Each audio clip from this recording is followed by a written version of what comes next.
If I had to describe Ninja Gaiden for the NES in one phrase, it'd be war of attrition. The game doesn't have traditional game overs thanks to unlimited continues. Well, to an extent, but I'll get to that later.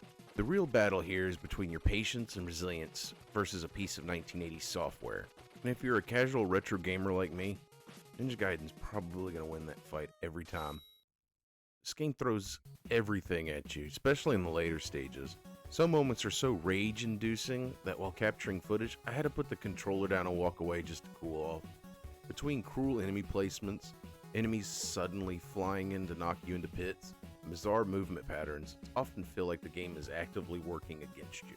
And then there's this little menace right here, the infamous bird, one of the worst enemies in video game history. Sure, if you played the game enough, you could deal with it, but for newcomers, this thing will absolutely ruin your playthrough.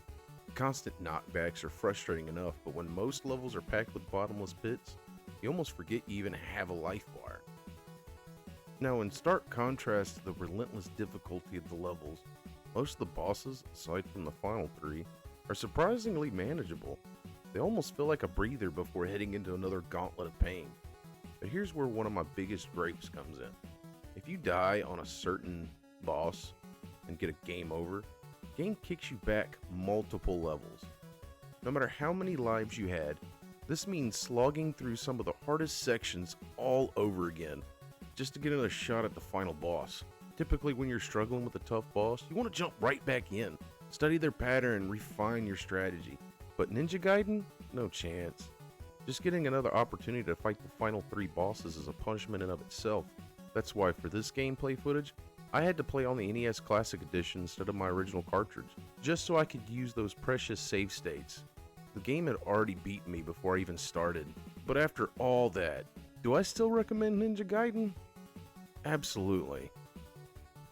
Let's talk about the story.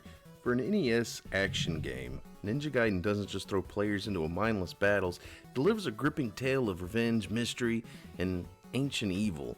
The story follows Ryu Hayabusa, a young ninja who embarks on a dangerous journey to uncover the truth behind his father's sudden death. After finding a letter left by his slain father, Ryu travels to America, where he quickly drawn into a deeper conspiracy involving shadowy organizations, secret experiments, and an ancient demonic power that threatens the world.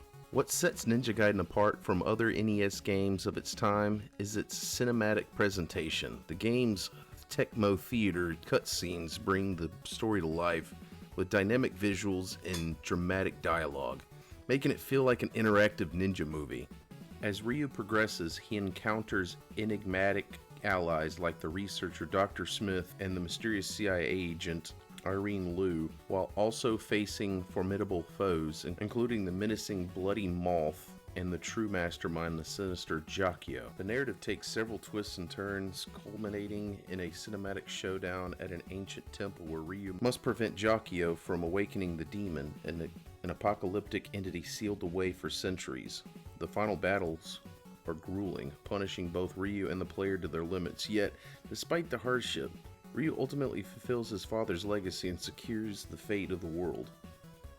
This game is the reason I started my retro game collection 15 years ago, and I still love it. The entire Ninja Gaiden series, from the NES trilogy to the Game Boy game to the modern titles on the PlayStation and Xbox, holds a special place in my heart.